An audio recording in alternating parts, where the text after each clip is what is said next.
close till I get up. Time is barely on our side. I don't wanna waste what's left. All right, guys, tonight we're at the River Card Room in Fort Worth, Texas. We got the Reed boys in the game. They're the game runners. We're gonna play this tonight. We're gonna do it, and we're gonna see what's gonna happen. All right, let's go ahead and run it up. Let's get it. And on we'll go, through the wastelands, through the highways, till my shadow turns to sun rays. And on we'll What You gonna up? put me on channel? Hell yeah. dance through the highways. And on we'll go. So right here we pick up an ace-9 offsuit in the small blind. We've got two limpers in front, so we're gonna make a raise of $25. Bucket announced. Can't leave it stranded out there. And one child needs backup. Fuck it was announced, which usually means he's calling you with some garbage. Now the dealer puts out a flop of 10-8 deuce. We both check.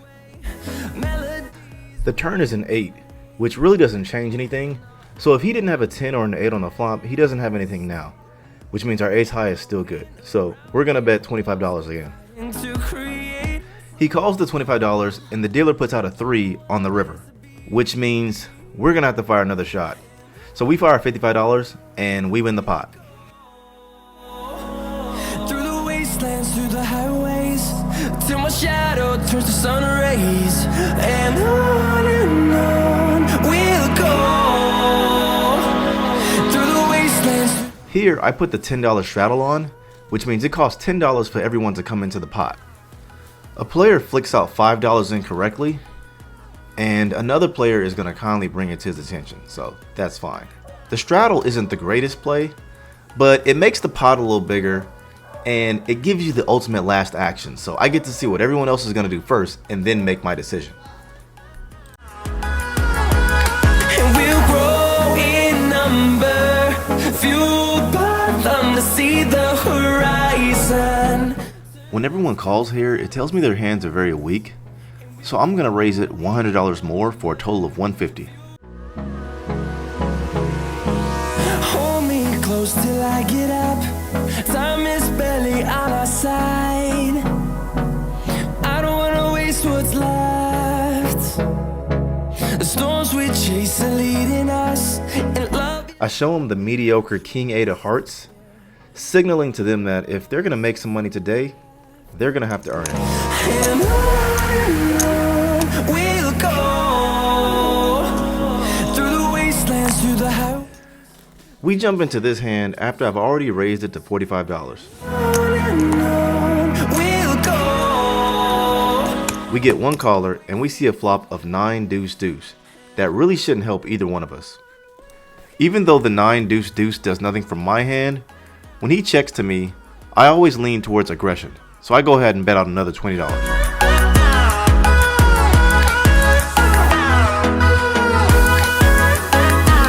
He calls, and now the turn is a jack giving me top pair, and now I can bet for value.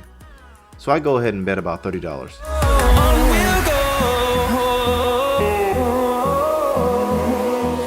go. He calls pretty quickly, so at this point, I definitely believe he has something. Just not sure if he can beat a jack. The river was an 8, and after he checks to me again, I just go ahead and turn my jack over, expecting to win the pot. It's probably an error on my part. I probably could have gotten one more bet out of him, but I was pretty unsure at this point, so I just went ahead and took it down. We'll go, through the wastelands, through the highways, till my shadow turns to sun rays. And on we'll go.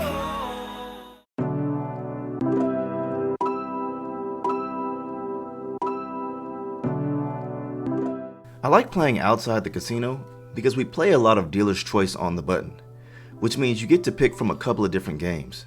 The game we're playing right now is 4-card Omaha High-Low.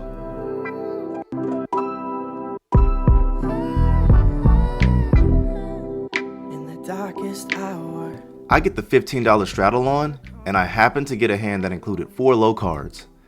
After 4 limpers, I'm going to go ahead and pot it here to a maximum of 105. in your head when in the real world is slow. I like putting on the pressure with a hand that includes 4 low cards, because if one of your low cards pair, it gives you an additional low card as a backup. Oh, I know how you hit the I stand corrected. That's 6 callers pre-flop. And after 3 of them decide to call, you can quickly see how Omaha pots can really get big and kind of blow up out of control. fight to live, fight to live, fight. Sometimes Finally, after sorting out all those chips, the dealer puts out a flop of Jack Deuce 7, which gives me the nut low draw and a back door to a straight. The big blind checks. Under the gun is all in, so when it goes to the cutoff, he's going to go ahead and lead out for $205. sometimes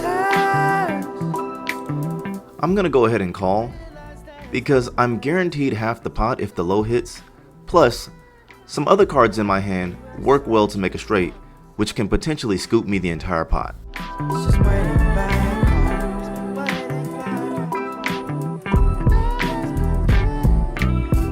The 4 comes, giving me the nut low and locking me up for half the pot. The 4 is a really awesome card because not only does it give me the nut low, it works really well with the ace and the 3 in my hand, which puts me in what's called a free roll situation, meaning I can't lose half the pot and I actually have the potential to scoop the entire thing if we get a 5 hit on the river. Jeff pots about 475 and I call, so dealer, we really need that 5. Every time you return. Sadly, we didn't get the 5. Jeff ended up making top set, and my ace 3 is going to remain good for the low, with a low hand of ace 3, deuce, 4-7. With Jeff's 475 pot on the river and my call, we end up chopping about a $1,900 pot. Man, you gotta love Omaha high-low. Let me tell you something, Teresa. It can't be anything like love, can it? No, it mustn't be. It can't.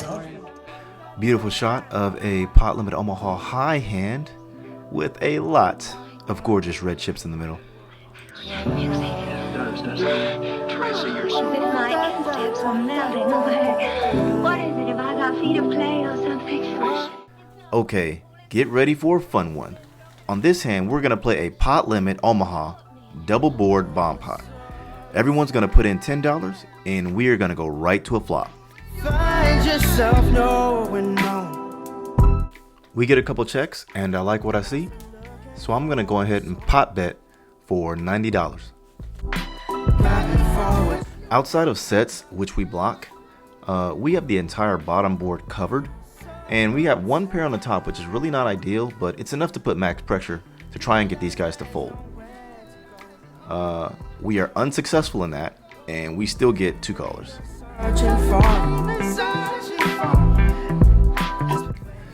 We see a king and a 6 on the turn, which are never really good for our hand, but I forgot to mention these bomb pots are capped at $150, so the most anyone can bet at this point is $45, and we're never gonna fold for that amount. So let's hope we get lucky on the river. Let's get it.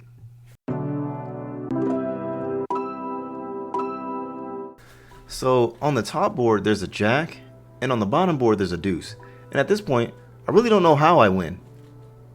I mean, I'm hoping I got lucky. Let's listen to the table audio to see what happens. Say you want a straight on the bottom with 3-4, and on the top we're looking at 9. Oh, I got a deuce. I got deuces full. Oh yeah, boat on the bottom. All right. Yeah, and jack 9 on top. Jack 9 on top. Is it really? Film that. I just donkey my way into some shit. I didn't even know I had a deuce. I'm sitting there in my head going, who's got the fucking deuce? And then I fucking had it. Duper duper. 15, 150. Anyone up for another bomb pot, or what are we doing? It's your idea. Here we pick up a hand of Congress. That's right. So since this is late into the night, we've kind of moved to an all dealer's choice format. So we're playing Congress this hand, which is 5-card Omaha high-low. That's right, you heard it. 5 cards. And this hand is beautiful. Nevertheless, there is a $20 straddle on, And more cards means more possibilities. So all 6 of us are gonna call and see a flop. Now the flop is Jack 6 deuce with 2 hearts, and we all are gonna check. And when it gets to Tim here, he's gonna pot it in position for $100. Now when he does this, he doesn't have to have a whole lot, because in Omaha, kind of like if you have it, you bet it. So if we all had something, we probably would have bet it a long time ago. And I definitely know that Tim is aware of this, so I'm pretty sure he's betting something like a draw here. So I'm gonna go ahead and give him a call. Now I've got the ace of diamonds blocker in my hand, so I know he doesn't have the nut flush draw. And that board pair, if he was betting his flush draw, he really doesn't like that board pairing. So I decide to go ahead and pot this in front of Tim for 320. So that looks really strong. So I'm hoping this bluff gets through. Heart 6 deuce. Did you get me back? And this time it works like we expected. Tim goes ahead and folds, and we pull in another pot. You would have hit the flush. Nothing. Player asked the dealer to put out one more card, and it looks like we would hit the 5 of diamonds anyway. So looks like we were bluffing with the nuts. She's sitting there by the It can't be anything like love, can it? No, it mustn't be. It can't. Would it be inconvenient? Terribly. Anyway, I know it isn't. Oh, right, we're out of our minds. Right into our hearts. That music. It does, doesn't it? Tracy, you're so... My instincts are melting away. Alright guys, let's do one more Congress hand, and let me tell you this. This is not a good Congress hand, folks. Okay, fatigue is setting in and we are playing bad, just to let you know right now. After 3 limpers, we complete the big blind and we see a flop of 3 of spades, 3 of hearts, 5 of clubs. The action checks around and the turn brings the 5 of hearts, pairing the board now with 3s and 5s both on the board. It's at this point that I realize that the black dealer button says high. Yes, that's right. We're not even playing high-low. We're playing high-only. This is why observation in dealer's choice is hugely important. And realize that I really just sucked out on this hand. I mean, they both called the $20 bet on the turn, and I just binked a 6. Yeah, safe to say I was pretty much running good, I guess, this session. But that's one of the beauties of doing these vlogs, is that when I watch them from an educational standpoint, I can look back and go, okay, well, that's what I should not be doing. But hey, since we got so lucky, we may as well do what we do best and go ahead and pot this and get some value. That's right. I mean, hey, just because you get lucky doesn't mean you can't go ahead and continue to get value.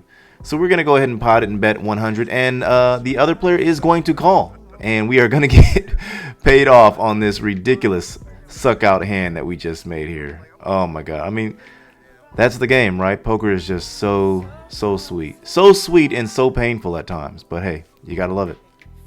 But hey, that is going to wrap things up. That's the last hand I'm going to show. I think I was in profit about $800 on this session.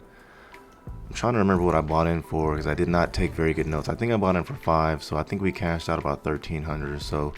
But not a bad night. Not a bad night. We had fun. And I think Candace gives me a nice little promo here. Let's take a look.